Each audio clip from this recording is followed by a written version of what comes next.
ಈ ಹಾಲು ಬಗ್ಗೆ ಉದಾಹರಣೆ ಕೊಡ್ತಾ ಜಾಸ್ತಿ ನೀರು ಹಾಕಿದ್ರೆ ನೀರೇ ಹಾಲು ಅಂತ ಹೇಳಿದ್ರು.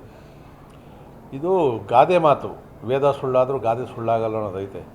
ಹಿಂದೆ ನಾವು ಪಂಚತಂತ್ರ ಕಥೆಗಳನ್ನು ಕೊಡಿ ನೋಡಿದ್ದೀವಲ್ಲ, ಕೋತಿ ಅವನು ಸಂಪಾದನೆ ಮಾಡಿದ್ರೆ ಎಸಿತದೆ ಅಂತೇಳಿ.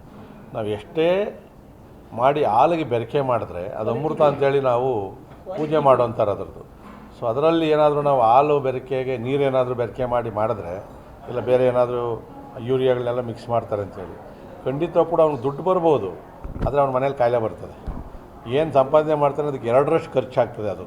ಸೊ ಅದಕ್ಕೋಸ್ಕರ ಹಾಲು ಅಂತಕ್ಕಂಥದ್ದು ಶುದ್ಧವಾದಂಥ ವ್ಯಾಪಾರ, ನಂಬಿಕೆ ಮೇಲೆ ನಡೀತಕ್ಕಂಥ ವ್ಯಾಪಾರ. ಯಾಕಂದರೆ ಹಾಲು ಅಂದರೆ ಅಮೃತ ಆಗ್ತದೆ, ಅದನ್ನು ವಿಷ ಮಾಡಿ ಮಾರಬಾರ್ದು. ಸೊ ಅದಕ್ಕೋಸ್ಕರ ನಾನು ಆ ಮಾತನ್ನು ಹೇಳಿರ್ತಕ್ಕಂಥದ್ದು.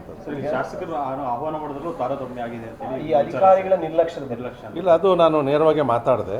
ಯಾಕಂದರೆ ಇಲ್ಲಿಯವರೆಗೂ DM ಏನಿರ್ತಾರೆ ಅಲ್ಲಿ, ಅವರು ಸ್ಥಳೀಯ ಶಾಸಕರು ಬಂದು ಆಹ್ವಾನವನ್ನು ಕೊಡಬೇಕಾಗ್ತದೆ. ಇಲ್ಲಿವರೆಗೂ ಅವನು ಇವತ್ತು ನಮ್ಮ ಮನೆಗೂ ಬರಲಿಲ್ಲ, ಒಂದು ಆಹ್ವಾನ ಪತ್ರಿಕೆಯನ್ನು ಕೊಡಲಿಲ್ಲ. ಬೇರೆ ಬೇರೆ ಕಡೆ ಡೈರಿಗಳನ್ನು ಉದ್ಘಾಟನೆ ಮಾಡಿದ್ರು. ಈ ಮ್ಯಾಟ್ಗಳು ಅವೆಲ್ಲ ಕೂಡ ಸಹಾಯ ದಾನದಲ್ಲಿ ಮ್ಯಾಟ್ಗಳನ್ನೆಲ್ಲ ಕೂಡ ಕೊಟ್ಟರು. ಅಂಥ ಸಂದರ್ಭದಲ್ಲಿ ನಾನು ಹೋಗ್ತೀನೋ ಬಿಡ್ತೀನೋ, ಆದರೆ ಆಹ್ವಾನ ಮಾಡ್ತಕ್ಕಂಥದ್ದು ಅವ್ರ ಕರ್ತವ್ಯ. ಇಲ್ಲಿಯವರೆಗೂ ಕೂಡ ಅದು ನೆನ್ನೆ ಬಂದು ಕೊಟ್ಟವ್ರೆ ಇನ್ವಿಟೇಷನ್ನು. ಅದು ಯಾರೋ ನಮ್ಮ ಹುಡುಗ ಒಬ್ಬ ತಗೊಂಬಂದು ಕೊಟ್ಟೆ ನಾನು ಹತ್ರ ಕಡೆಗೆ. ಸೊ ಇದು ಈ ಪ್ರೋಟೋಕಾಲ್ದು ಇವೆಲ್ಲ ಮಾಡ್ತು ಅಂದರೆ ನಾನಂತೂ ಹಕ್ಕುಚ್ಯುತಿ ಮಂಡಿಸ್ಬಿಡ್ತೀನಿ.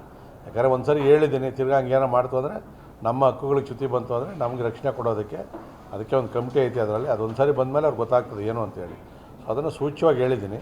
ಅದನ್ನು ಪುನರಾವರ್ತನೆ ಮಾಡುವಂಥ ಪ್ರೋಟೋಕಾಲು ಸಾಮಾನ್ಯವಾಗಿ ಗೊತ್ತಿಲ್ಲ ಇದರಲ್ಲಿ. ಹಿಂದೆ ಎಲ್ಲ ಕೂಡ ಯಾರಾದರೂ ಬಂತು ಅಂದರೆ MLAನ ಅಧ್ಯಕ್ಷತನ ಮಾಡ್ತಾನೆ. ಇಲ್ಲಿ ಡೈರೆಕ್ಟ್ರೇ ಅಧ್ಯಕ್ಷ ಮಾತಾಡ್ತಾನೆ, ಅವನೇ ಪ್ರಾಸ್ತಾವಿಕ ಮಾತಾಡ್ತಾರೆ. ಪ್ರೋಟೋಕಾಲ್ ಇಲ್ಲ ಅತ್ಲ ಕಡೆ. ಫೋಟೋಗಳದೆಲ್ಲ ಕೂಡ ಒಬ್ಬರು ದೊಡ್ಡದು ಒಬ್ಬರು ಸಣ್ಣದು. ಆಮೇಲೆ ವೇದಿಕೆ ಮೇಲೆ ಇವತ್ತು ಕೆಲವರಿಗೆಲ್ಲ ಹಾಲು ಉತ್ಪಾದಕರು ಎಂಥದ್ದು ಸಹಕಾರ ಸಂಘಗಳು ಕರೆದ್ರು. 100 ನಮ್ಮಲ್ಲಿ ಸಹಕಾರ ಸಂಘಗಳು ನಮ್ಮ ಯಲಾಂಗದಲ್ಲಿ ಈ ಥರದೈತೆ. ಕೆಲವನ್ನೇ ಮಾತ್ರ ಕರೆದು ಅಲ್ಲಿ ಪೊಲಿಟಿಕ್ಸು ಅಲ್ಲ ನೋಡಿದ್ರೆ ಅರ್ಥ ಆಗ್ತದೆ ಯಾರನ್ನ ಕರೆದು ಮಾಡೋದಂತ. ನಮ್ಮ ಕಾರ್ಯಕರ್ತರು ಅವರೇ ಬೇರೆಯವ್ರನ್ನ ಕರೀತಾರೆ. ಆಮೇಲೆ ದಿಕ್ಸೂಚಿ ಭಾಷಣ ಹನುಮೈಂದು ಅಂತ ಹಾಕೋರು. ಅದು ಏನು ದಿಕ್ಸೂಚಿ ಭಾಷಣ ಮಾಡ್ತಾರೆ ಅವರು? ಹನುಮಯ್ಯ ಏನು ಕೋಆಪ್ರೇಟಿವಲ್ಲಿ ಏನಾದರೂ ಇದ್ದಾರೆ? ನಮ್ಮ ಕಾರ್ಯಕರ್ತನೇ, ಲೀಡ್ರೇ ಅವನು. ಸೊ ಈ ಥರ ಅವ್ನು ಇಷ್ಟ ಬಂದಾಗೆ ಮಾಡ್ಕೊಂಡು ಹೋಗೋರು ಅದರೆಲ್ಲ ಕೂಡ. ಸೊ ಇದನ್ನು ಸ್ವಲ್ಪ ನಾನು ಹೇಳಿದ್ದೀನಿ, ನಾನು ನೇರವಾಗಿ ಹೇಳಿದ್ದೀನಿ, ಅಧ್ಯಕ್ಷರ ಗಮನಕ್ಕೂ ತಂದಿದ್ದೀನಿ. ಇನ್ನೂ ಒಂದು ಸೂಚ್ಯವಾಗಿ ಹೇಳಿದ್ದೀನಿ.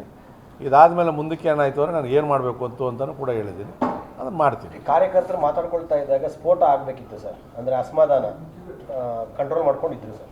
ಇಲ್ಲ, ನಾನು ಹೇಳಿದ್ದೆ ಇವತ್ತು ಅಧ್ಯಕ್ಷರು ಬರ್ತಾ ಇರೋದ್ರಿಂದ ನಮ್ಮ ಕ್ಷೇತ್ರಕ್ಕೆ ಯಾವುದೇ ಪಾರ್ಟಿಯವ್ರು ಇಟ್ಕೊಂಡು ಒಬ್ಬ ಉನ್ನತ ಸ್ಥಾನದಲ್ಲಿ ಇರ್ತಕ್ಕಂಥವ್ರು ಬಂದಾಗ ಅವ್ರು ಗೌರವ ಕೊಡ್ತಕ್ಕಂಥದ್ದು ಶಾಸಕನಾಗಿ ನನ್ನ ಕರ್ತವ್ಯ.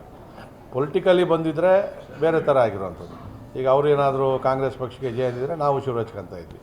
ಆ ಥರದ್ದು ಏನೂ ಆಗಲಿಲ್ಲ. ನಮ್ಮ ಲೀಡರ್ಗಳು ಕೂಡ ಭಾಳ ಮಾಡಿ ಅವ್ರಿಗೂ ಕೂಡ ನಾವು ಸನ್ಮಾನ ಮಾಡಿದ್ವಿ. ಅಧ್ಯಕ್ಷರಿಗೆ ಸನ್ಮಾನ ಮಾಡಿ ಯಲಹಂಕ ಕ್ಷೇತ್ರದಿಂದ ಎಲ್ಲವನ್ನು ನೋಡಿದ್ವಿ. ಎಲ್ಲ ಚೆನ್ನಾಗಾಯ್ತು, ಸುಸೂತ್ರವಾಗಿ ಆಯಿತು.